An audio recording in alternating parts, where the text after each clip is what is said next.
Boa tarde a todos e a todas que estão participando conosco desta live. Sejam muito bem-vindos a este circuito de educação que coloca a organização do trabalho pedagógico em foco. E hoje colocamos em pauta o autismo na vida adulta. Gostaria de saudar e acolher aqui todos os professores e professoras, coordenadores pedagógicos locais, supervisores pedagógicos, os docentes que atuam nas salas de recursos, os psicólogos, orientadores educacionais, pedagogos, enfim, toda a comunidade pedagógica das unidades escolares e as instituições educacionais parceiras. Nessa live, para que nós tenhamos maior acessibilidade, além dos intérpretes em Libras, nós estamos incluindo também a autodescrição, como uma ferramenta de acessibilidade comunicacional que está a serviço também da inclusão das pessoas com... Ok, então eu vou fazer minha autodescrição novamente. Meu nome é Marcelo, sou integrante da Unidade de Educação Básica, coordenador intermediário de apoio, sou pardo, tenho cabelos pretos e curtos, não estou usando óculos no momento e tenho aqui ao fundo uma parede cor vocês nessa live em que nós contamos com a ilustre presença do doutor Lucelmo Lacerda e com a interlocução da professora Marilda. Então, de início, já eu peço que vocês compartilhem o link dessa live com seus coletivos escolares e que vocês possam aí convidar mais e mais pessoas, professores, familiares de pessoas com autismo para se engajar conosco nessa formação. Inicialmente, quero também agradecer aqui a Coordenação Regional de Ensino de Samambaia por nos proporcionarem momentos formativos tão importantes quanto esse que teremos essa tarde. E eu gostaria de também apresentar aqui a nossa equipe de trabalho para todos vocês. Temos um grupo grande aqui trabalhando conosco, ajudando no planejamento, na organização deste evento. Então, eu quero agradecer aqui a coordenação pedagógica do evento, que é a professora Andréia e a professora Késia, que planejaram com muito carinho esse momento. Quem está fazendo a tradução de Libras para nós é a professora Rosilene e Simone, que estão fazendo esse importante trabalho aí na inclusão da pessoa que necessita desse trabalho aí de interpretação e tradução. Muito obrigado, Rose, muito obrigado, Simone. E, de início, pedimos assim que vocês compartilhem também esse link com seus coletivos, eu falei isso anteriormente, mas com os problemas técnicos talvez não tenha sido possível de ouvir. Na abertura dos eventos, nós costumamos sempre ter a nossa chefia da Unieb aqui, tendo algumas palavras de acolhimento. No entanto, a professora Heloísa hoje não pôde estar conosco por conta de um choque de agenda, mas ela pediu que eu dissesse a todos e a todas que ela está acompanhando também essa programação que o Ensino Especial está tendo ao longo desse mês. Nós estamos aí comemorando o Abril Azul, né, e dentro desse mês de diálogo, de interlocução, nós tivemos aí o Dia do Autismo, o Dia de Conscientização em relação ao autismo que aconteceu no dia 2 de abril. E, em nome da professora Heloísa, eu gostaria de desejar a todos uma boa tarde de formação, um momento de trocas e de ricas aprendizagens. E teremos também aqui a coordenadora intermediária do ensino especial, a professora Késia, que vai trazer aqui algumas palavras de acolhimento, de boas-vindas a todos nós. Boa tarde, Késia. Boa tarde, Marcelo. Bom, é um prazer estarmos novamente juntos, né, para juntos trocar mais ideias sobre esse tema tão relevante, né? Eu me chamo Késia, estou na Coordenação Intermediária de Educação Inclusiva, na Regional de Ensino Samambaia, juntamente com a professora Andréia. E vou fazer minha autodescrição. Sou mulher na faixa dos 40 anos, sou negra, estou maquiada, uso óculos de armação escura. Meus cabelos são castanhos, vão até o ombro. E estou vestida com uma blusa de cor azul. E atrás de mim tem uma parede de cor amarela. Então, como o Marcelo já disse, o dia 2 de abril é um dia mundial de conscientização do autismo. E nossa coordenação tem apresentado várias lives sobre esse assunto durante o mês de abril. Não que não venhamos, né, a fazer eventos no decorrer do ano, porque essa temática é uma temática que tem sido no dia a dia, a questão da inclusão, né? E as lives que nós apresentamos foram sobre o autismo e os direitos, né, os direitos dos autistas, o autismo e a inclusão, e hoje a temática é o autismo da vida adulta. E nós tivemos o prazer, né, do professor e doutor Lucelmo aceitar o nosso convite, então estamos muito honrados com a presença dele, ele que é uma referência, né, neste assunto. Temos também o prazer de contar com a professora Marilda, então, assim, nosso sentimento é de gratidão por este momento. Então, assim, o que nós temos a dizer é que a inclusão da criança autista é sempre um tema inquietante frente às propostas da educação inclusiva, principalmente se considerando que a síndrome traz consigo uma série de características que têm sido usadas como argumentos para a não inserção escolar dessas crianças. E esses estudantes, que hoje são crianças autistas, no futuro não muito distante, serão adultos autistas. Então, também queremos chamar a sua atenção para a situação de adultos que chegaram à fase adulta e não sabiam que são parte do transtorno, né? Que tem o transtorno do espectro autista. Não sabiam ou não sabem que estão, né, convivem há anos com o TEA, e que mais tarde serão idosos autistas. Portanto, devemos estar atentos às suas necessidades e às formas eficazes de apoiá-los e integrá-los em nosso meio. Por isso, convidamos a professora Marilda, que é mãe de um adolescente com TEA, e o professor Lucelmo, doutor Lucelmo, né, que é pai de um adolescente também com TEA. Obrigada, Marcelo, e volto a palavra para você.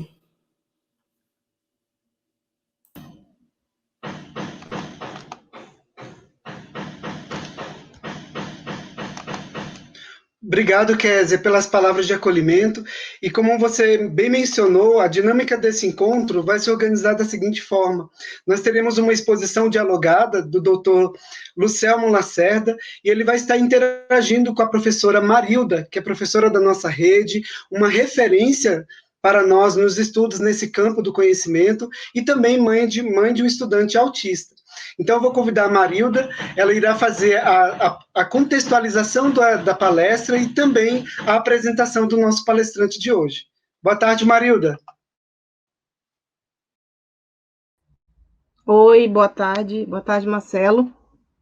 Então, boa tarde todo mundo. Meu nome é Marilda, professora Marilda. Eu tenho por volta de 40 anos, na faixa dos 40. Eu sou negra, tenho cabelo crespo, curto, estou de argolas, estou com batom, e no fundo tem um estante com alguns materiais escolares, alguns livros. Então, depois da minha fala, o professor Lucelmo vai entrar, e é uma honra receber o professor Lucelmo aqui, na nossa regional de Samambaia. Eu fico muito honrada de fazer parte dessa regional, que vem tratando o ensino especial da maneira como deve, com muito carinho, com muita atenção.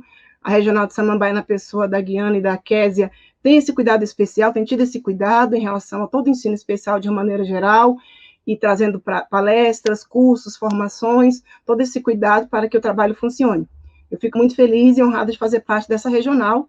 Eu sou mãe de autista, eu sempre estive envolvida com ensino especial, mas aí eu tive o meu Enzo, e desde pequeno eu percebi algumas dificuldades, sempre procurei fazer intervenções, ajudá-lo, e quando ele fez 6 anos de idade, ele teve um diagnóstico de DI, na escola pública já, onde ele sempre estudou, mas eu ficava inquieta, porque eu via que ele não tinha grandes avanços, e eu comecei a estudar, a procurar, e até que eu comecei a entender que foi para o lado do autismo, e fui correr atrás, e eu percebi, e o autismo do Enzo, o diagnóstico foi fechado quando ele tinha já 7 anos de idade, bem tardio mesmo.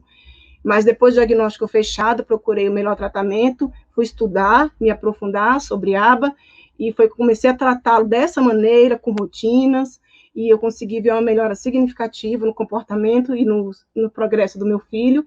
E hoje eu me intitulo a procurar, cada vez estudando mais, estou estudando, e de entender isso, de que é possível, que é preciso divulgar, que é preciso se falar, para que esse tratamento, essas intervenções se comecem o mais cedo possível, para que não haja tantos prejuízos para a pessoa.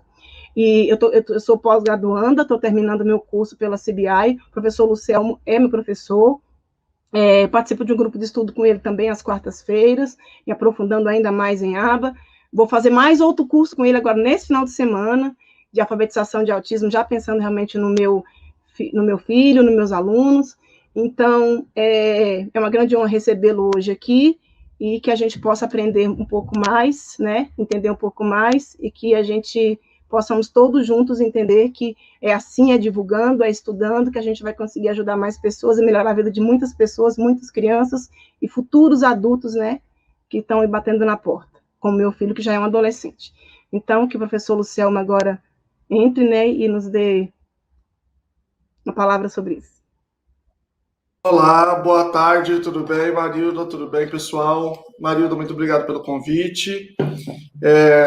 Esse tema é muito importante, é o tema do autismo, e o mês de abril a gente aproveita para conversar com a sociedade sobre isso, porque por conta do dia 2 de abril, a sociedade está muito aberta, vamos dizer assim, para esse debate, né?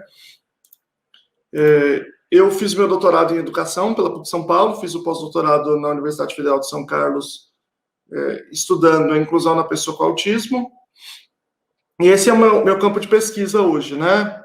E esse convite para falar do autismo na vida adulta é muito importante, porque essa é uma fase que ainda está muito descoberta, né? Tem pouca reflexão ainda no Brasil sobre isso, né?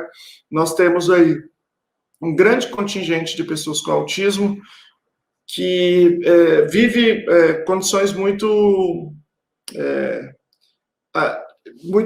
extremas de duas formas, né? Antes disso, deixa eu só dar uma boa tarde aqui para Simone e falar: Simone, meu sinal é esse aqui, ó.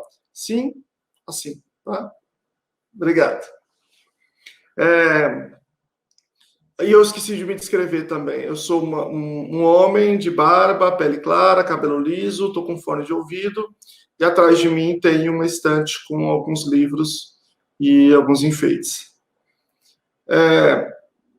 Existe a condição do autismo, na condição do autismo, existem pessoas com diferentes dificuldades, né? Porque nós estamos falando de um espectro do autismo. O espectro, ele é definido por isso, um range muito grande de diferentes formas de apresentação de uma certa coisa, né? Nós temos aí desde o autismo chamado nível 1, o leve, que é um autismo que impõe ao indivíduo certos prejuízos, mas que ele precisa de um apoio, né? Essa é a definição. E você tem casos em que você precisa de muito mais ajuda, você tem mais dificuldades, e aí a gente diz que é nível 2, ou apoio substancial. E a gente tem também sujeitos totalmente dependentes, que são pessoas que a gente vai chamar de pessoas com autismo nível 3 ou severo, que têm apoio, que precisam de apoio muito substancial. Portanto, nível 1, apoio. Nível 2, apoio substancial. Nível 3, apoio muito substancial. E aí nós temos, veja, dentro da mesma condição, do mesmo diagnóstico, diferentes desafios na vida adulta. Vou dar 2 exemplos extremos. Você tem uma parte das pessoas com autismo que não tem acesso ao diagnóstico e que vai ao médico porque tem dificuldades na sua vida, e aí recebe muitas vezes diagnósticos que são correlacionados, mas não são diretamente ao autismo, como, por exemplo, depressão, ansiedade, bipolaridade e muitos outros, né? Às vezes de borderline, tudo isso. Esses indivíduos precisariam, idealmente, de um bom diagnóstico, de um profissional que fizesse uma boa avaliação. E no caso do autismo, você não tem um exame que dá positivo ou negativo para o autismo. Você precisa fazer realmente uma observação clínica e a aplicação de protocolos de observação. Existem 2 protocolos padrão ouro para a infância, a DIR e EI dos 2, e para a vida adulta, só o EI dos 2, que é pertinente, né? E esses indivíduos, portanto, sem o correto diagnóstico, também muitas vezes ficam sem o correto apoio. E às vezes tem até acesso ao diagnóstico, mas não tem o correto apoio, que seriam intervenções psicoterapêuticas analítico-comportamentais, né? Normalmente baseadas em habilidades sociais. Estou falando do autismo muito leve, desse indivíduo que conseguiu passar a sua vida inteira com uma série de percalços, mas que conseguiu fazer isso sem um diagnóstico formal. E você tem lá na outra ponta indivíduos que têm condições muito mais severas e que normalmente têm diagnóstico, embora não necessariamente de autismo, às vezes é de deficiência intelectual, por exemplo, né? Você tem uma dificuldade de distinção, no caso das pessoas com deficiência intelectual, quando elas têm também autismo. Esses casos mais severos quase sempre têm também a deficiência intelectual, né? DI. Junto. Então, são duas condições que se encontram como comorbidades dentro de um indivíduo, né? Bom, esses indivíduos, normalmente, eles têm um diagnóstico, porque é óbvio que tem uma condição muito grave ali. Só que o acesso à intervenção, ele é praticamente nulo no Brasil. Você não tem acesso às intervenções que são intervenções terapêuticas, que funcionam para a pessoa com autismo, que, como já adiantou a Marilda, são aquelas que a gente diz que se baseiam em aba. Eu e um amigo, o professor Dr. Paulo Liberalesso, nós publicamos um livro chamado Autismo, Compreensão e Práticas Baseadas em Evidências. Esse livro, ele está disponível na internet gratuitamente para quem quiser baixar. Está uma linguagem bem acessível e eu vou passar aqui um link no chat privado para passarem para vocês. Ele está disponível, a Prefeitura de Curitiba colocou ele como disponível. Então, vocês podem acessar lá pela Prefeitura de Curitiba. É uma publicação do Capricha na Inclusão, que é um movimento que defende a utilização de práticas baseadas em evidências na inclusão escolar. E eu acho que vale a pena vocês lerem aí sobre as 28 coisas que funcionam para pessoas com autismo. Aí não estamos tratando de remédio, embora tenha lá uma citação rapidinho, mas as outras práticas a gente explica também. E aí o problema na vida adulta, o problema fundamental desses casos mais severos é porque você não tem serviços. O serviço é basicamente a escola acabou, todo o serviço de estimulação, e esses indivíduos ficam sem um apoio. E a gente precisaria ter apoios durante toda a vida e, sobretudo, após a morte dos pais, né? A gente fala que é o direito dos pais de morrerem. Isso deveria se dar por meio de coisas como residências assistidas, residências terapêuticas inclusivas, protegidas. Tem vários tipos de residência que são criadas para pessoas com deficiências, né? Então, é isso que a gente deveria estar hoje garantindo, que tem os países desenvolvidos. No Brasil, estamos ainda um pouco longe.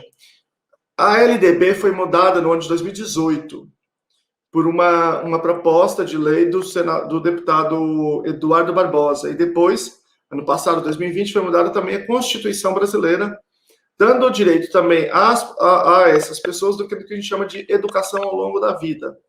Ou seja, esses indivíduos com deficiência, que em geral, nós estamos falando aí de casos um pouco mais comprometidos, eles podem ter um projeto de vida que pode ser o desenvolvimento de algum campo profissional, de algum talento artístico, alguma coisa assim, e a gente tem que construir políticas públicas para isso.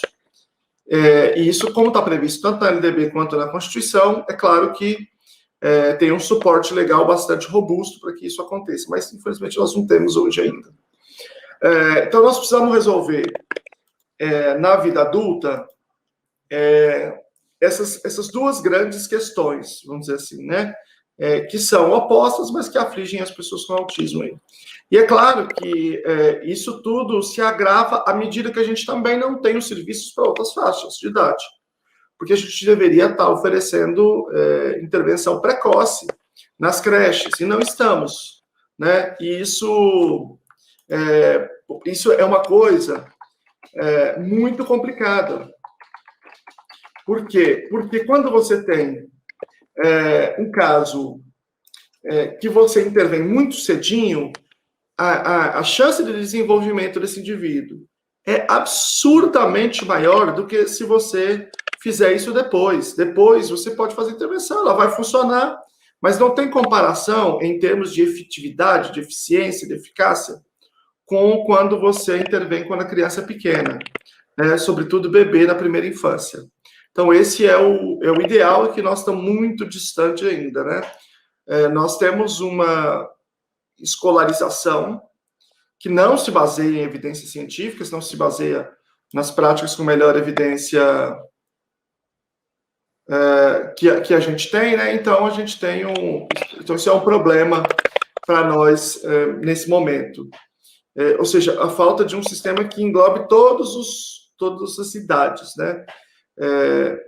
No caso de Brasília, onde vocês estão, você ainda teve um processo de resistência ao desmonte da educação especial, que aconteceu nos últimos 20 anos, que pode ser um pontapé inicial importante para a gente avançar.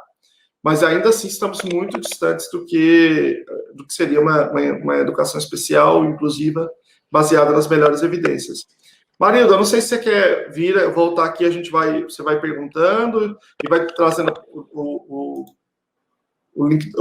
também as perguntas do pessoal. O livro que eu falei, eu coloquei o link aqui, é só pegar esse link e colocar, coloquei no chat privado, e colocar para o pessoal, aí eles podem baixar. Chama Autismo, Intervenção, Compreensão e Práticas Baseadas em Evidências. Então, esse livrinho, ele tá... Se você colocar também só o nome, você vai achar o link aí também da Prefeitura de Curitiba, né? E isso vai permitir para vocês aí ler e baixar, imprimir, enfim. A Kézia já enviou aqui para os grupos e tal. E aí eu vou pedir para vocês fazerem perguntas, que eu acho que fica mais dinâmico se vocês forem perguntando do que eu falando aqui. Pode falar sim, Marilda.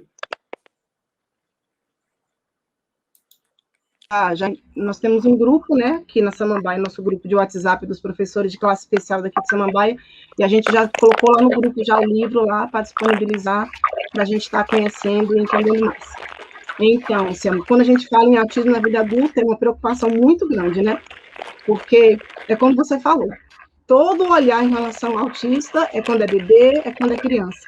Eu tenho um filho, né? O Enzo está com 13 anos, né? Está com os hormônios aí à flor da pele, e é uma grande preocupação de lidar com isso, né? Eu estou procurando estudar mais para saber, porque é muito complicado, né? Porque ele é um adolescente, ele sente tudo como adolescente, como uma pessoa, como qualquer pessoa, né? Nessa fase sente, e ele não consegue lidar com isso.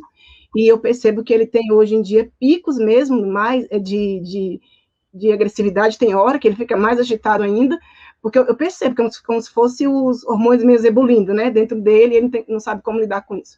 E ele tá muito grandão, né, ele é um menino grande, alto, né, fortinho mesmo, e é uma questão muito difícil, né, de pensar isso, né, ele tá crescendo, daqui a pouco ele é um adulto, hoje ele é um adolescente, mas daqui a pouco ele é um adulto, e lidar com isso está sendo bem delicado, né?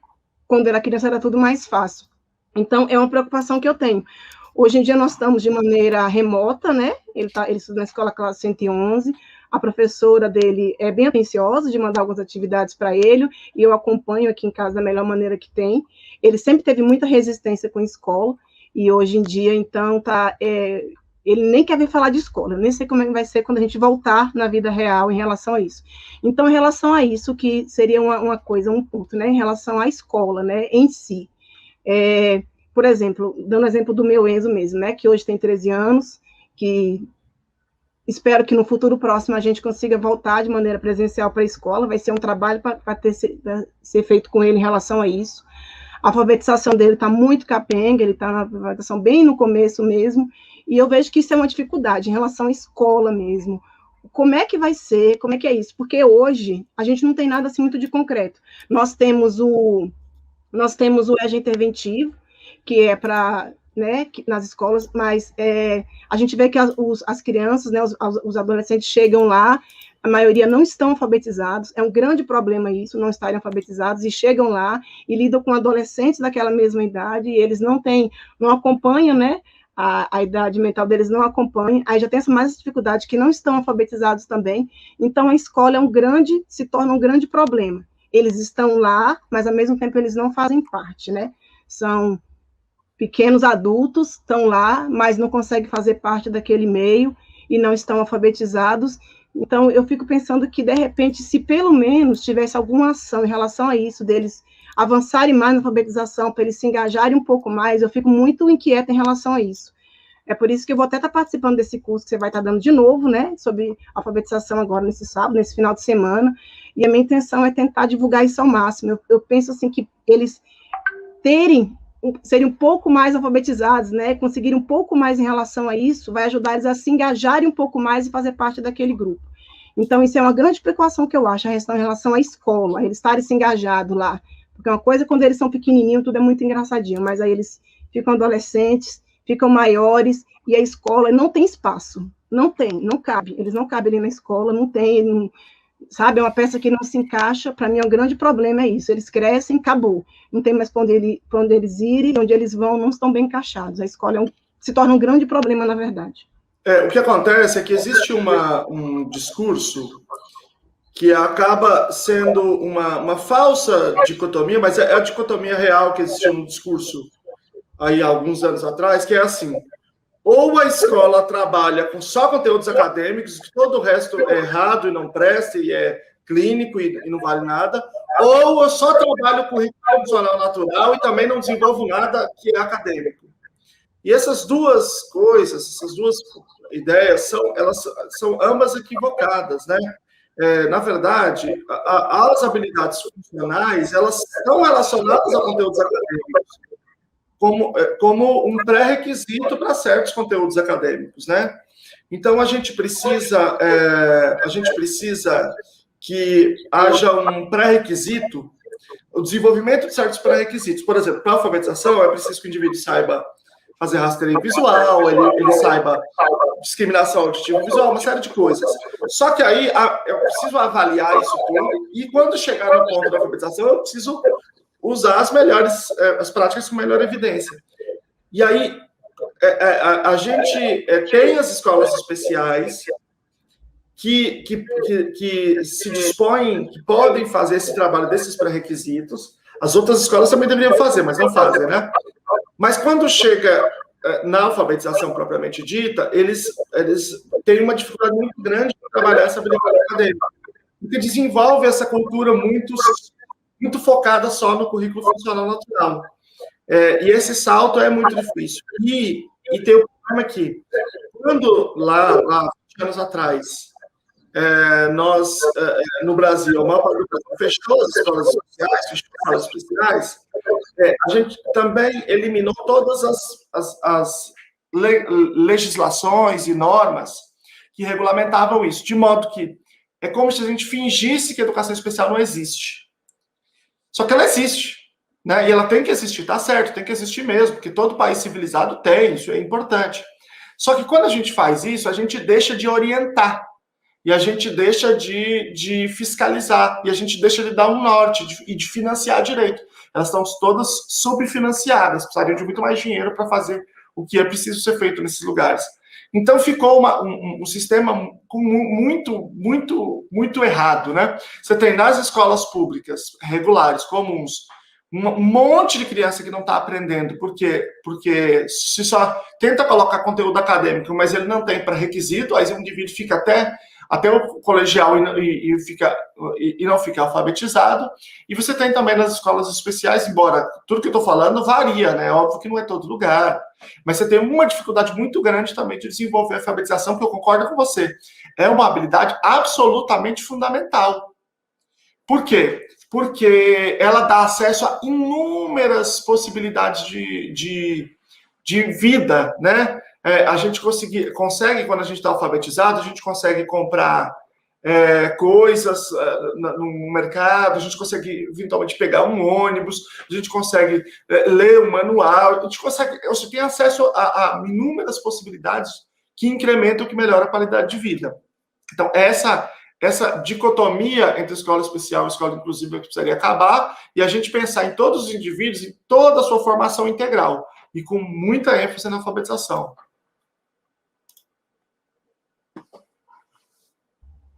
Isso, exatamente.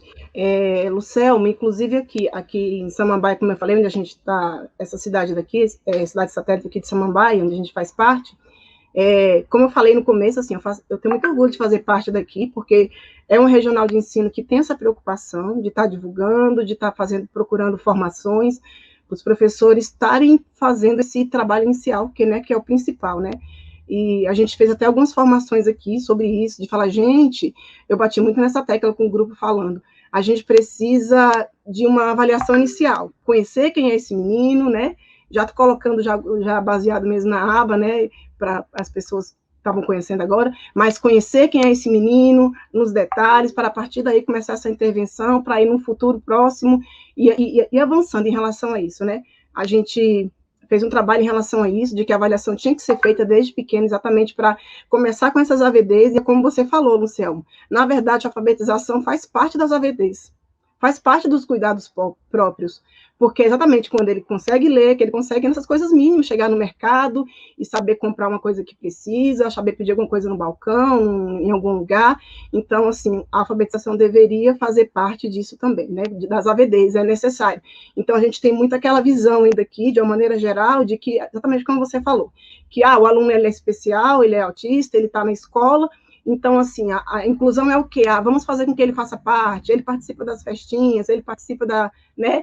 Mas o principal ali da alfabetização, ele não dá conta mesmo, deixa de lado. Aí ele cresce e vira esse adulto aí que fica aí sem encaixe, né? Como eu falei em relação a isso. Então, esse é uma grande dificuldade mesmo assim, e eu, particularmente, eu luto por isso, para que entenda isso, né? Vamos começar da base, mas a alfabetização tem que estar sempre junto, não tem como desligar, porque é uma coisa essencial para se tornar uma pessoa realmente que consiga viver aqui nesse mundo e fazer parte mesmo. No caso do meu filho, de novo falando, do Enzo, ele está com 13 anos, ele não está alfabetizado, né? Ele sabe algumas palavras soltas, mas ainda é muito cru, e olha que eu estou fazendo trabalho com ele há muito tempo, mas eu percebo, né, bastante inteligência em muitos detalhes. Então, o meu objetivo agora com ele, mais do que nunca, é esse, né? Que ele avance nessa alfabetização para ela adquirir essa independência, porque a gente só consegue enxergar isso. É como você falou, a grande preocupação dos pais de autista ele está agora, ele é pequeno, mas ele vai crescer, ele vai ficar adulto. E aí, como é que vai ser? Como é que ele vai se virar em relação a isso? Então, essa realmente o que mais aperta, o que mais incomoda, é pensar no futuro. E esse futuro, exatamente, é esses autistas, né? Que seriam no futuro. Como é que vai ser? Como é que eles vão ser? Que segurança que eles vão ter em relação a isso? Outra coisa, Lucelmo, eu falei no caso do Enzo, né, que seria um autista, que é um autista moderado, né, a gente, quando fala na questão da alfabetização, a gente está pegando os autistas, os mais moderados, os mais graves, né, que essa dificuldade de alfabetização vem desde cedo, né, mas pensando naqueles autistas que se descobriram autista, né, inclusive deve ter 1 ou 2 colegas aqui agora participando aqui na live, que eu mandei o link, que foram autistas que se descobriram adultos, depois de adultos se descobriram autista. E depois que eles vestiram a camisa, vamos ser, entre aspas, né? Eu sou um adulto e agora eu sou um autista, e ele começou a perceber os detalhes, começou a enxergar e a entender várias situações da vida dele, que agora sim, sim, agora eu explico por que isso, agora eu explico porque eu não me encaixava tanto na minha família, agora eu me explico, porque eu sempre tive dificuldade de relacionamento com as pessoas. Então, assim, essa explicação no final, o diagnóstico de autismo no final, nessa situação, se torna um alívio. Tá, eu não sou uma pessoa estranha, eu não sou uma pessoa, né, esquisita, eu sou uma pessoa que eu tenho esse transtorno, e era por isso que eu não me encaixava, então traz um certo alívio. Então, tem até 2 pessoas que estão participando aqui que passaram por isso, de descobrir já na vida adulta que eram autistas, e que tiveram alguns prejuízos em relação a isso, né, e que hoje se tornam um alívio, de saber que tem esse diagnóstico, porque consegue se entender melhor, aí busca informação sobre isso, e, na verdade, isso trouxe um alento, em vez de trazer uma dificuldade, né? Trouxe um alento em relação a isso. Uma das pessoas, como eu falei, 2 pessoas estão aqui, a terceira pessoa em relação a isso é um sobrinho meu também, que também se descobriu autista, um exímio desenhista, e aprendeu a tocar violão e guitarra também, mas já adulto, que esse diagnóstico veio, e depois eu dar uns toques, percebe isso, percebe aquilo. E o que ele viu, sabe, a dificuldade maior foi a dificuldade de achar um profissional que falasse para ele, sim, você é autista, porque era só uma suspeita. Então, é outra dificuldade. A dificuldade que você vê na escola e depois de achar um profissional que pare, que entenda isso e que consiga fechar. Sim, você é autista. Porque quando é criança, né, as dificuldades a gente percebe, não fala, dificuldade de relacionamento e tudo é mais pontual, vamos se dizer. Mas a partir do momento que fica adulto, achar um profissional para que ele fechasse esse diagnóstico não foi tarefa fácil. É bem difícil. Então, a gente vê isso, né, que de criança, que deveria ser mais fácil, já é difícil, imagine quando adulto.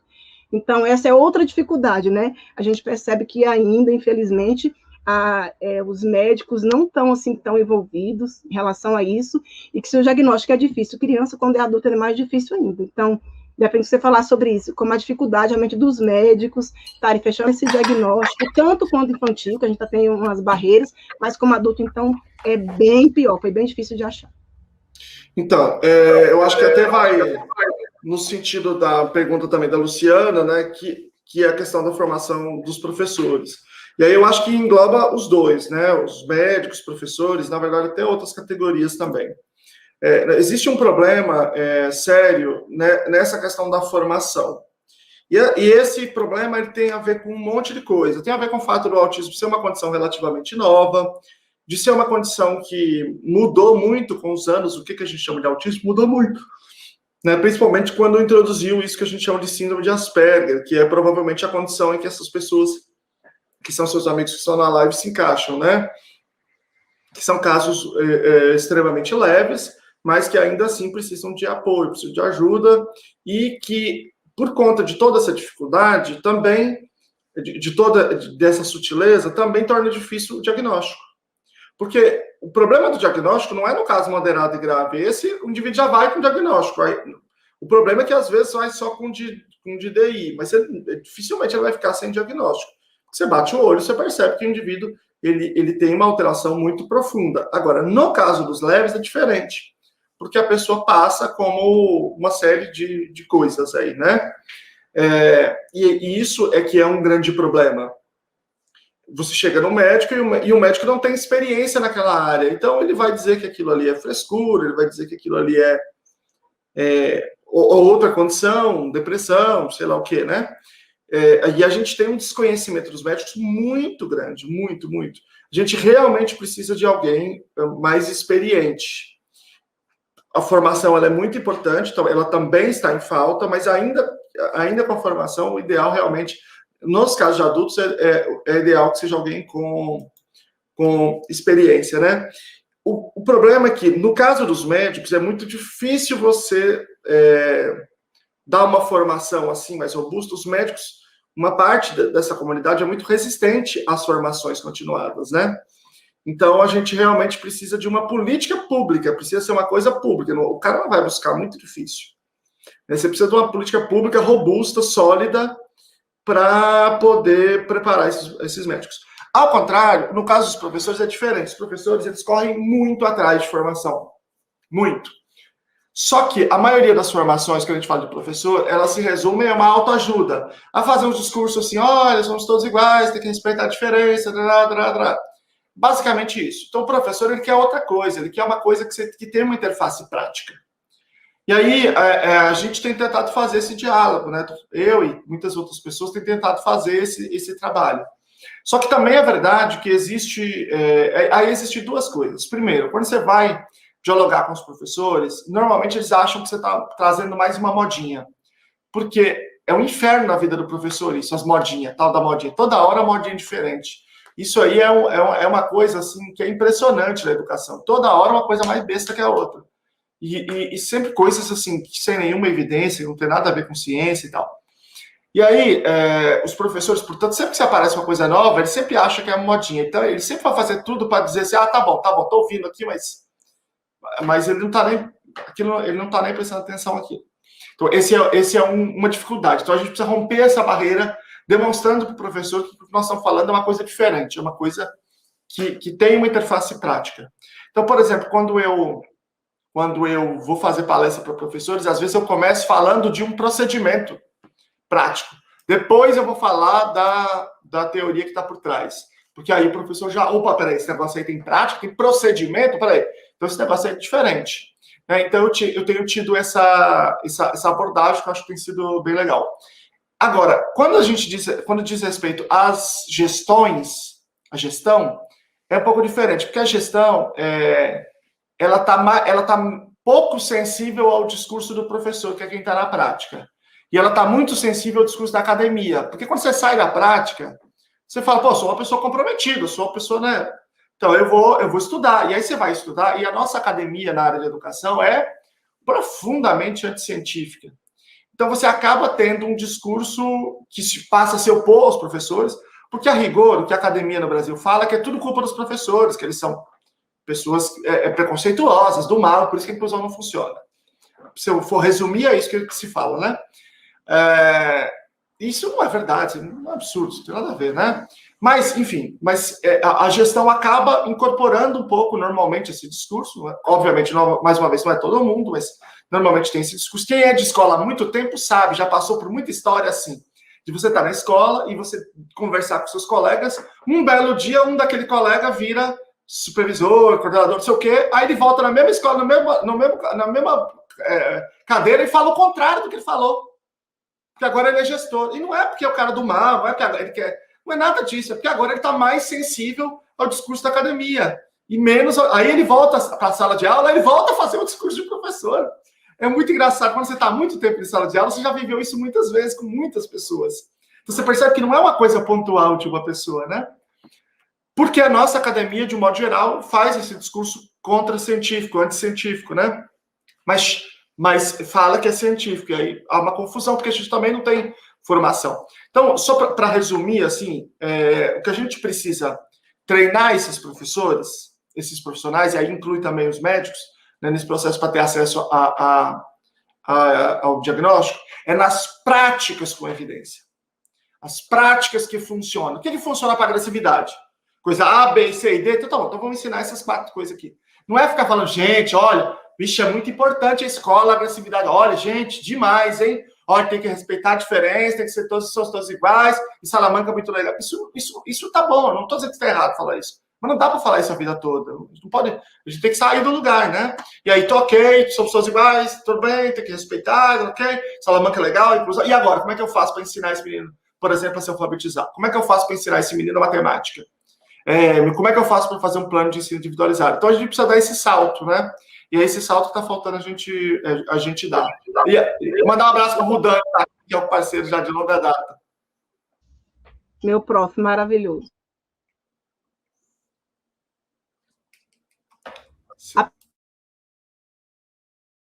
Fechou de novo, Marilda. Desculpa. A pergunta do Rudan é bem pertinente, né? Que é exatamente isso, né? Ele pergunta, ele fala, boa tarde, professor. Abraço. Na sua opinião, deve existir uma idade cronológica limite para o autista moderado ou grave permanecer na escola pública? Como os outros países lidam com essa questão? Excelente pergunta mesmo. Depende do que você chama de escola, de como que você formata a escola. Os outros países, eles, por exemplo, nos Estados Unidos, a escolarização é até 22 anos, né?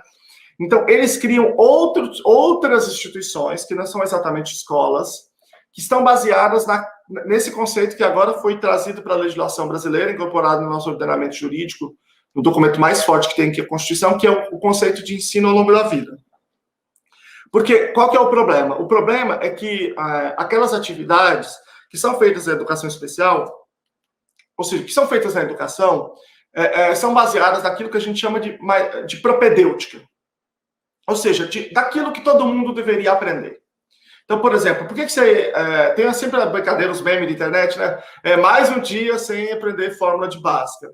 Não, você não precisa você não precisa usar a fórmula de Bhaskara, mas a fórmula de Bhaskara te ensinou a pensar de um modo sofisticado, e esse modo sofisticado você usa em vários contextos, né? Essa lógica, né, ampliada. Então, essa é a ideia da propedêutica. Então, a educação especial também tem que ser pensada do ponto de vista propedêutico. Ou seja, o que é que eu preciso desenvolver enquanto habilidade para eu ter uma qualidade de vida melhor? Eu posso ir até um certo ponto ou posso ir até outro ponto, vai depender de quem é esse indivíduo. Então, você tem um indivíduo com autismo que está fazendo doutorado e você tem um indivíduo com autismo que está aprendendo a amarrar o sapato, porque tem dificuldade com isso. As pessoas são muito diferentes entre si. Mas tá bom, então vamos imaginar que eu fiz aí essa educação especial e trabalhei maximamente ali naquele contexto as habilidades que me eram possíveis ali, né? Eu avancei de fato.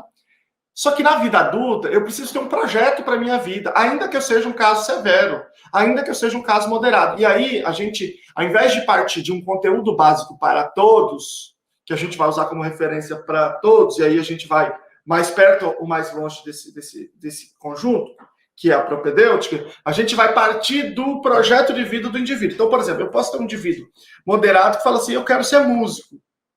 Ok, então vamos fazer para você um desenho de percurso. A gente tem uma instituição pública aqui, que eu também posso chamar de escola, não vejo nenhum problema, mas posso chamar de várias outras coisas, posso chamar de centro, de um monte de coisas. E aqui as pessoas vão fazer várias coisas e você vai ser prioritariamente colocado em atividades musicais. E o outro vai ser prioritariamente colocado em atividades de artesanato, porque é isso que ele quer para a vida dele. Ele e a família dele, né? Aí tem que ter um diálogo mais global, em casos mais moderados a severo. O outro vai ter mais uma ênfase mais em atividades, sei lá, de outra natureza, atividades de escrita, de desenho. E aí a gente vai não só desenvolver essas habilidades, como aproveitá-las do ponto de vista laboral, por meio de programas públicos também. Eu vou dar um exemplo. Segunda-feira, semana passada, não, essa segunda, eu fui a São Paulo, fui numa instituição chamada Ser Especial. Eles têm um trabalho muito legal, muito, muito bacana. Então, vou dar um exemplo de um trabalho que eles fazem, né? O Hospital Sírio-Libanês, eles têm lá muitos eventos acadêmicos, e eles fazem aquelas pastas, eles pegam uma pasta plástica e lá eles põem o folder do evento, o folder do patrocinador 1, o folder do patrocinador 2, uma caneta, uma bala, sei lá, um negócio assim. Isso é um trabalho danado. Quem é que faz esse trabalho? Um grupo de pessoas com autismo e deficiência intelectual, mais comprometido, que está lá no lugar, e eles ficam colocando, fazendo aquele trabalho, né? E eles são contratados, eles têm a carteira assinada, eles recebem todo mês o salário deles, eles têm horário para entrar, horário para sair, eles têm apoio dos profissionais para ajudá-los a fazer isso. Então, essa é uma atividade laboral em que você tem um indivíduo da esfera pública, né, uma instituição da esfera pública, da esfera particular, desculpe, que é o Sírio-Libanês, que está pagando o trabalho de uma pessoa, mas que está fazendo isso com pessoas com deficiência, mesmo casos comprometidos. Vocês podem achar o vídeo da Nidera, que é uma empresa de sementes, que também fez a mesma coisa. Eles têm, acho que, 30 funcionários com deficiência de moderada a severa, que é a mesma coisa. Eles fazem lá artesanatos, que são lembrancinhas que tem a tag do projeto, que eles distribuem para os funcionários da empresa. Então, tem que ter instituições de educação, embora não necessariamente escolares, mas que se submetam a esses diferentes projetos de vida e os encaminhamentos para processos laborais, projetos laborais.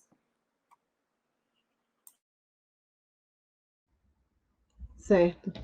Tem umas perguntinhas aqui no chat.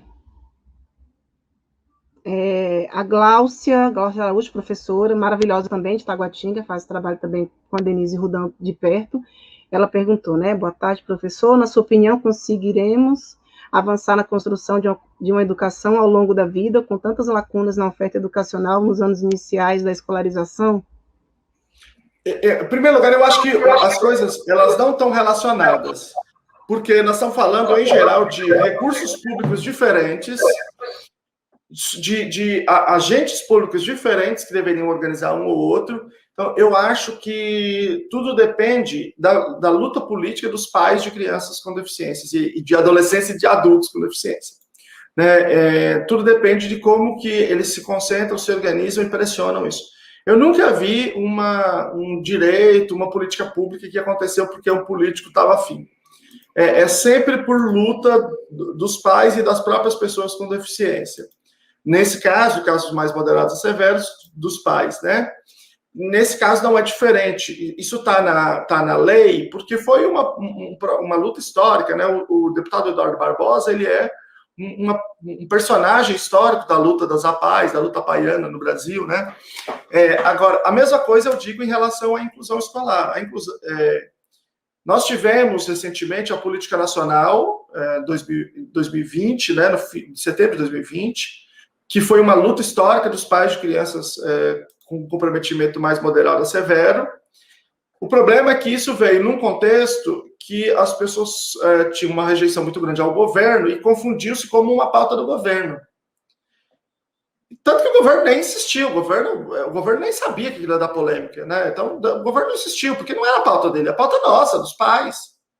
Né? E aí nós tivemos uma grande quantidade de pessoas que se opuseram à política. A política era de um avanço absurdo em termos de educação especial. Obrigava as escolas a fazer plano de ensino individualizado, determinava que tinha que ser baseado em evidências científicas, falava da necessidade de fazer avaliação, determinava a avaliação baseada no CIF, em funcionalidade, com equipe multidisciplinar. Era um avanço extraordinário, né? Mas, infelizmente, houve uma parcela dos próprios pais, não no campo do autismo, mas em outros campos, que se opuseram, uma parte grande dos professores, também muito sob controle da academia no Brasil, porque a academia no Brasil parte do pressuposto que não se deve apresentar nenhuma metodologia, nenhuma prática, é só a gente ter o coração bom que as pessoas aprendem.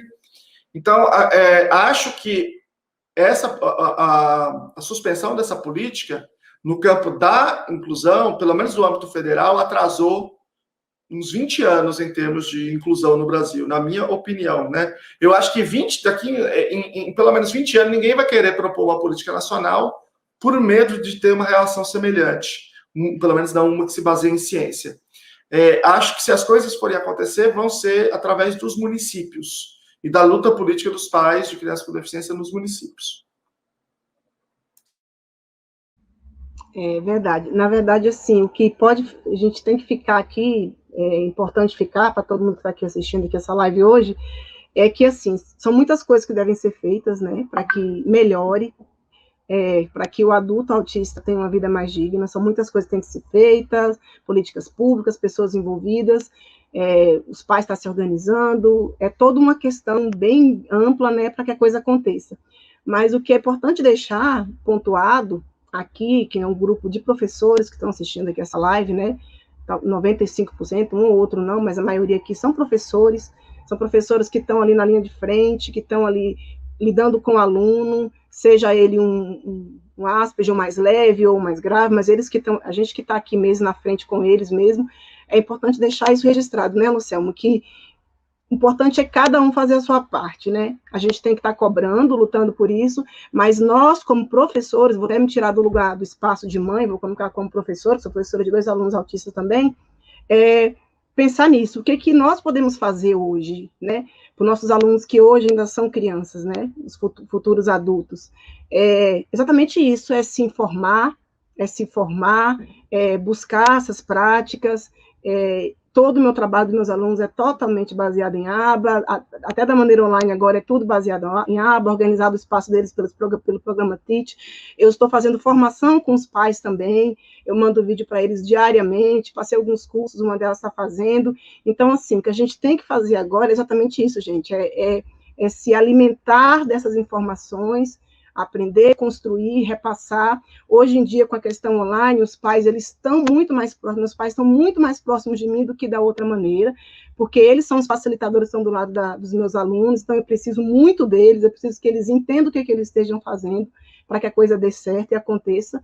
Então, o que a gente tem que fazer é isso, é se alimentar, é construir, é estudar, e a gente conseguir pautar para melhorar na medida do possível a vida desse aluno, que hoje é nosso aluno, é uma criança, e que nesse futuro, quando ele ser um adulto, possa ser menos pior, né? O melhor possível diante da realidade dele, porque a gente fez a nossa parte. Então, nós, como professores, o que a gente tem que fazer, gente, é estudar, é ir atrás, é ir buscar, é dar a nossa contribuição, lutar pelo que a gente consegue fazer agora, né? Porque quando eles forem adultos, é outra situação, talvez não esteja com nenhum de nós, mas é fazer a nossa parte agora. Esse adulto do futuro, hoje, são nossos alunos que são hoje. Então, que nós possamos fazer a nossa parte hoje para que, no futuro, o prejuízo seja menor para eles. Eu acredito muito... cada um pegar a sua parte no queijo, né? Para que as coisas aconteçam. Eu acho isso importante falar, porque o que a gente está falando vai ser nosso futuro. Eu acho que é importante esse senso individual dos professores e a gente oferecer uma perspectiva de onde a gente encontra esse conhecimento, porque esse é um problema. Que, por exemplo, Marilda, antes de você estar nesse caminho, nessa discussão que você está fazendo, com certeza você fez o mesmo caminho que todo mundo. Falou, beleza, vou então ler livros sobre educação especial. Aí você compra o tanto de livro. Eu tenho aqui, eu tenho outro estante lá dentro, deve ter 500. Nenhum deles tem nenhuma prática. Nada. É só falando, falando como é importante, como é bom. E aí eu fiz pós-graduação em educação especial e foi 2 anos falando como é importante e como é bom. E a gente não saiu do lugar. Então, o problema é que o professor também, muitas vezes, ele não encontra esse conhecimento. Onde que ele vai encontrar isso? É muito, muito difícil para ele chegar onde está esse conhecimento, né? Porque normalmente você não vai ter acesso na universidade, na academia, porque a nossa formação, de modo geral, ela tem essa característica muito mais de rejeitar essa esfera prática, essa esfera científica e ter essa ênfase mais de autoajuda, né? Que é uma praga da educação, essa coisa do alastramento da autoajuda, como se isso resolvesse a nossa vida, né? E aí, por exemplo, esse livrinho que eu estou passando para vocês, de práticas baseadas em evidências, né? Ele é só a ponta do iceberg, porque, na verdade, eu tenho 28 coisas que funcionam. Como é que eu sei que são essas 28 coisas? Bom, nos Estados Unidos, você é obrigado a usar só essas coisas. Você não pode usar outras coisas, senão você vai responder judicialmente. Então, tem uma lei lá, que foi uma luta histórica dos pais, que chama Nenhuma Criança Deixada para Trás, que diz que na educação especial só pode usar prática com evidência. O que significa com evidência? Significa, gente, a mesma coisa que a Anvisa fez agora com as vacinas. A Anvisa agora não recusou uma vacina e não autorizou várias, significa que ela olhou toda a documentação, onde que foi testado, com quem, funcionou, não funcionou, tem segurança, não tem, qual é os efeitos colaterais, e aí você diz, olha aqui, isso aqui tá ok, tem uma força dessa evidência muito grande que a gente pode garantir que funciona, então tá aprovado. Ou, não, isso aqui não tá suficiente, não tá aprovado, né? Então, nos Estados Unidos, como isso é obrigatório, lá, como se fosse, né, equivalente assim, a Anvisa vai dizer se uma prática pode ser utilizada na educação especial ou não. E eles fazem isso através do financiamento de instituições que fazem essas pesquisas. Então, essas listas saem a todo tempo. Saiu uma ano passado, são 2 grandes listas que saem, né? Uma saiu ano passado, em abril, e saiu em língua portuguesa. Inclusive, essas, as 28 práticas que eu estou explicando, eu e o Paulo Liberalesso nesse livrinho. E vai sair uma outra, que saiu em 2015, a periódica, né? Porque a ciência vai caminhando, vai saindo outras coisas. Hoje a gente está falando que o melhor é a aba. Tomara que no futuro tenha outra coisa melhor ainda, né? E aí tem a outra, depois outra melhor. Esse ano vai sair uma outra lista, não sei se é julho ou agosto, eles não divulgaram a data ainda, que é uma ainda mais forte, ainda mais certeira. Então, no livrinho, eu só digo assim, quais são as práticas, dou uma definição de que é aquela prática e faço uma pequena explicação, pego um dos estudos que eles citam, e aí eu exemplifico aquele estudo, que é sempre em escola, né? Mas é claro que você não consegue ver aquilo e depois aí sair fazendo, porque tudo depende de um estudo muito profundo, tudo é muito complicado, é muito complexo, mas pelo menos a gente sabe para onde correr, a gente sabe para que caminho percorrer, isso já faz toda a diferença para a trajetória do professor.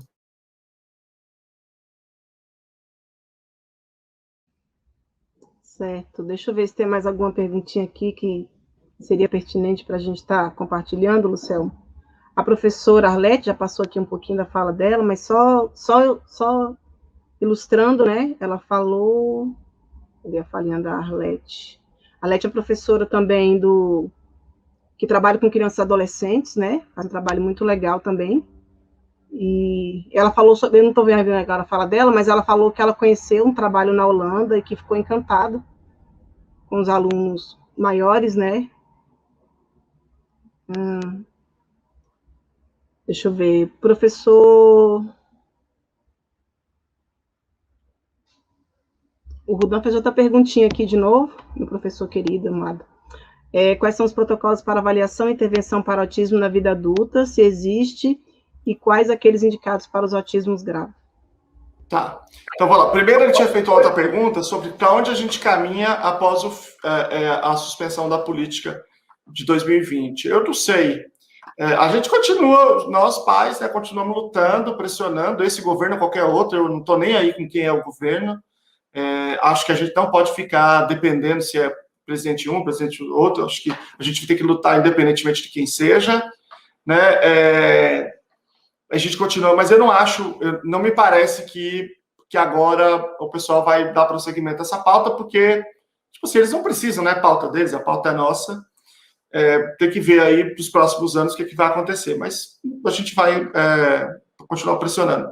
Vai sair amanhã a nova linha de cuidado da saúde para autismo, que vai sair, inclusive, a nova carteirinha de vacinação com um instrumento de avaliação para autismo de risco, né, que é o MChat, que é uma luta nossa também. A gente já teve reunião alguns anos atrás, eu tive com o Gadia em Brasília, com a Elise, e vai ter amanhã um lançamento, inclusive o Gadia vai falar, o Ami Klink é um dos maiores especialistas do mundo em autismo, que é brasileiro, está nos Estados Unidos, a Elise, o William Shimura, e vai vir o MChat na carteira de vacinação, ou seja, nós fizemos um avanço lá, nesse campo, e a linha de cuidado que está em vigor hoje é uma linha de cuidado absurda, é para deixar terraplanista com vergonha, sabe? E essa nova, eu não li ainda, mas pelo menos eles estão dizendo que é baseada em ciência, né? E no caso, agora voltando à questão dos protocolos, tá? Os protocolos, não tem exatamente protocolo para adulto, mas tem protocolos que a gente usa mais em geral para adultos, né? Que são a AFOS, eu vou colocar aqui nos comentários, estou comentando como Lunaaba, tá? AFLS é o nome de um dos protocolos, é um protocolo muito bom, ele é gigante e ele serve para avaliar habilidades funcionais, muito, muito bom mesmo. E para casos mais graves, tem um chamado Essential for Living, que é também sensacional, que é para casos assim bem severos, muito bom mesmo. E para casos de super leves, né, que você tem mais desafios sociais, tem vários, né, mas eu vou colocar aqui 2, que é o Socially Save e o Peers. Escrevi errado, Socially Save. Existem vários outros, tá? Mas esses são alguns dos mais utilizados, os mais famosos e tal. São protocolos de avaliação para intervenção, não para diagnóstico. Para diagnóstico é a EIDOS 2, tá? Eu vou colocar aqui para vocês. A EIDOS 2 é o protocolo padrão ouro, tá aí no link, nos comentários do YouTube. Só em relação ao livro. O livro não é para comprar, não. O livro é gratuito, tá? Que eu coloquei aqui vou colocar de novo o link. Eu coloquei lá no... Eu vou colocar... Vocês podem também pegar no meu Instagram, tá? No perfil. Mas eu vou colocar de novo aqui, é gratuito. Tá. A gente conseguiu baixar já o livro e a gente vai passar para o pessoal, gente. Já estamos com eles aqui baixados.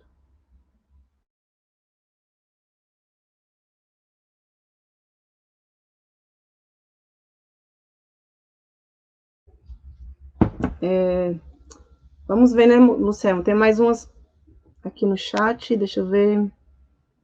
O Fernando Fernandes é uma das pessoas que eu falei, Luciano, que ele se descobriu autista agora já adulto, ele é um funcionário público, e como ele fala, né, ele sempre percebeu algumas esquisitices nele, e agora adulto, beirando os 50 anos, ele conseguiu fechar o diagnóstico de autismo e está se redescobrindo na verdade.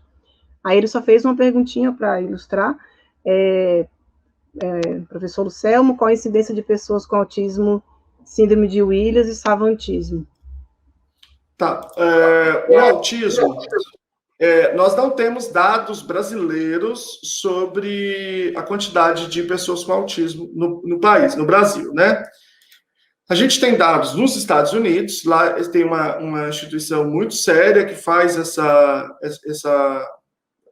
acompanhamento, né, que é uma instituição do CDC, que é o ADDM, e você tem também vários outros países europeus e asiáticos que fazem uma série de acompanhamentos, né, de pesquisas de acompanhamento. Então, a gente consegue saber que quando você pega o número dos Estados Unidos e pega o número, sei lá, Alemanha, Inglaterra, Coreia, vários lugares, você não tem uma diferença muito expressiva, né? De modo que a gente, de um modo geral, entende que não há diferenças entre populações geneticamente diferentes. É sempre um número mais ou menos parecido, a depender da metodologia da pesquisa. que é o seguinte, o número mais recente é 1 a cada 54 pessoas, né? 1 a cada 54 crianças. Isso quer dizer que, se esse número for verdade, o que isso significa? Que nós temos alguma coisa em torno de 4 milhões de brasileiros que têm autismo, tá? Veja, ter autismo é uma coisa, ter diagnóstico é outro, totalmente diferente, né? Porque a gente tem uma dificuldade muito grande no Brasil de ter acesso ao diagnóstico. Então, essa é aproximadamente a prevalência, a incidência que nós devemos ter no Brasil de pessoas com autismo, tá? Agora, as pessoas que têm condições, assim, dentro dessa condição do autismo, a gente não tem muita dificuldade de dizer como é que a gente estratifica. Especificamente, a pergunta aí sobre o savantismo, ela está alguma coisa em torno de 10%, mas também é um número assim muito complicado, né? Porque a gente não tem certeza, na verdade, né? É um número bem complexo. A maioria dos que têm savantismo também tem deficiência intelectual. Você tem raríssimos casos de savantismo sem deficiência intelectual, tá? Em relação à síndrome de Williams, essa eu não sei dizer qual é a prevalência, tá? Ela é uma condição, ele é um tipo de autismo que a gente chama de sindrômico, né? Ou seja, você tem pessoas que têm o autismo que a gente não sabe qual é a natureza genética, e você tem uma pequena parte das pessoas com autismo que tem uma condição que é causada por um gene bastante claro. Então, por exemplo, a gente tem síndrome de Down, que é a trissomia, né, no problema genético, o problema cromossômico, e dessas pessoas, cerca de 16% têm também autismo, né? Então, são condições que estão muito relacionadas. Condição de síndrome de Williams, síndrome de Prader-Williams, síndrome de Dravet, síndrome de Rett, todas essas são condições que acabam tendo também uma presença muito grande do autismo. É a mesma coisa na síndrome de Williams, mas eu não sei dizer qual é a prevalência dela. Certo.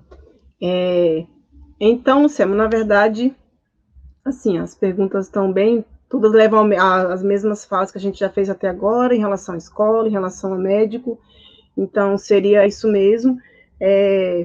Eu queria, antes de repente, o Luciano fazer uma fala para encerrar, eu queria falar mais uma coisa, quando ele fala que a gente tem que estar procurando, não ficar, eu né, sou um exemplo vivo, eu ficava muito solta daqui dali, fazia um curso aqui, um curso acolá, e não tinha aquela coisa, e eu me foquei em relação ao autismo, a prática baseada em evidências, a me aprofundar em aba, e foi onde eu me descobri, consegui ajudar melhor o meu filho, meus alunos, e é o caminho que eu estou trilhando agora.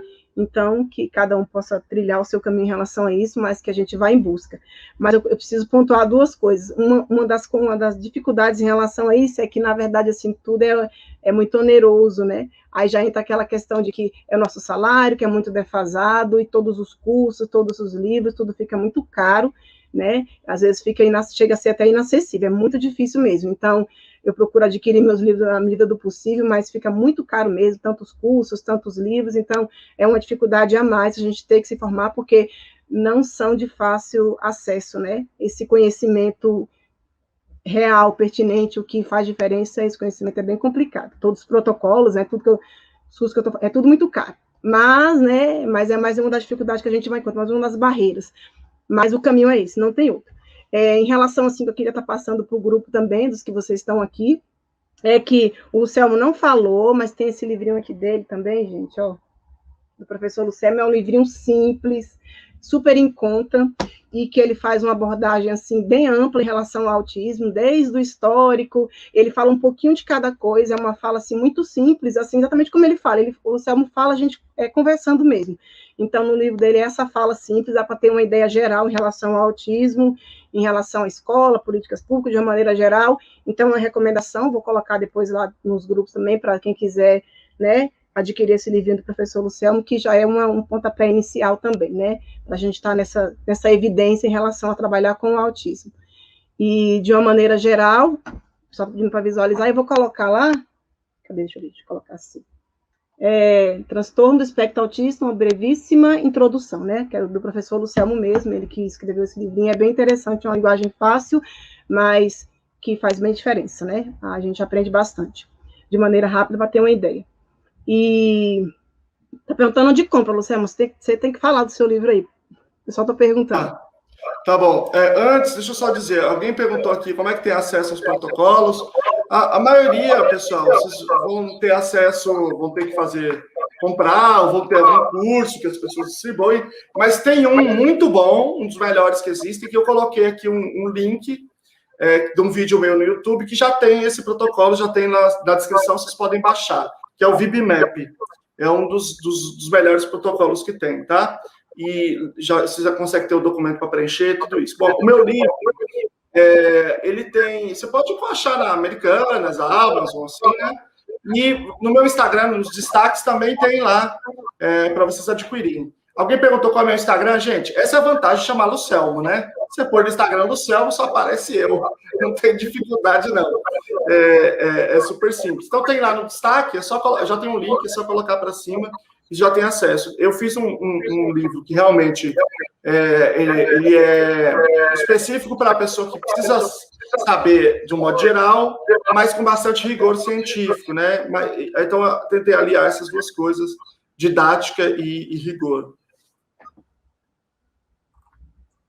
Certo. Gente, o Lucelmo, ele tem um caminhão de vídeos no YouTube, ele fala um pouquinho de tudo, ele fala muito sobre aba, ele fala autismo de todas as maneiras, né? Mas ele aborda bastante em relação à aba, né? Que é uma prática científica que funciona e que tem comprovação, então ele fala bastante, ele dá bastante, tem bastante vídeo explicando, mostrando, então vocês vão lá ter um show assim, passar uma semana assistindo e até esquecer Netflix só vendo o vídeo do Lucelmo, vão aprender bastante, ele ensina de maneira bem simples, ele dá o pontapé inicial, é bem interessante, então assim, procure lá que vocês vão achar, é bem tranquilo.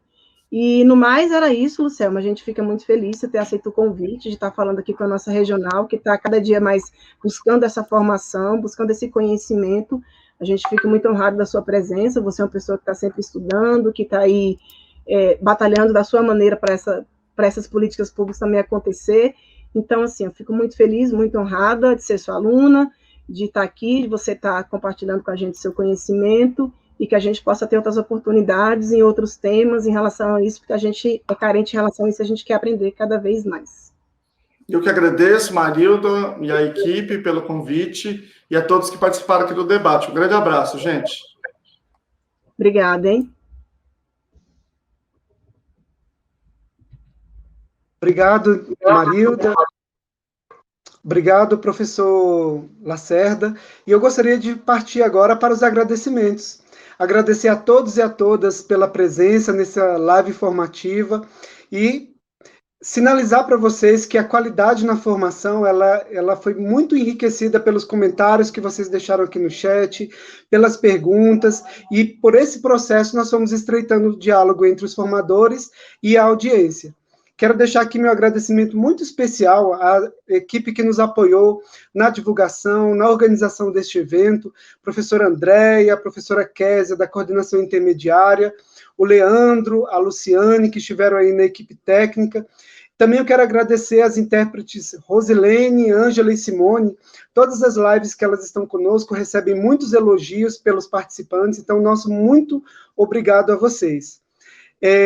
De modo muito especial, eu quero agradecer ao professor Lacerda por ter aceito o convite de estar conosco e ter abrilhantado ainda mais esse percurso formativo que nós estamos desenvolvendo ao longo desse mês. Obrigado também à professora Marilda, que é um exemplo, que é uma referência para nós aqui na Regional, por ter nos proporcionado essa comunicação com o professor Lacerda. E, enfim, agradeço a todos e a todas pelas trocas, pela paciência, pelo tempo, e aguardamos vocês na próxima ação do nosso Circuito de Educação, que coloca a organização do trabalho pedagógico em foco. Até a próxima.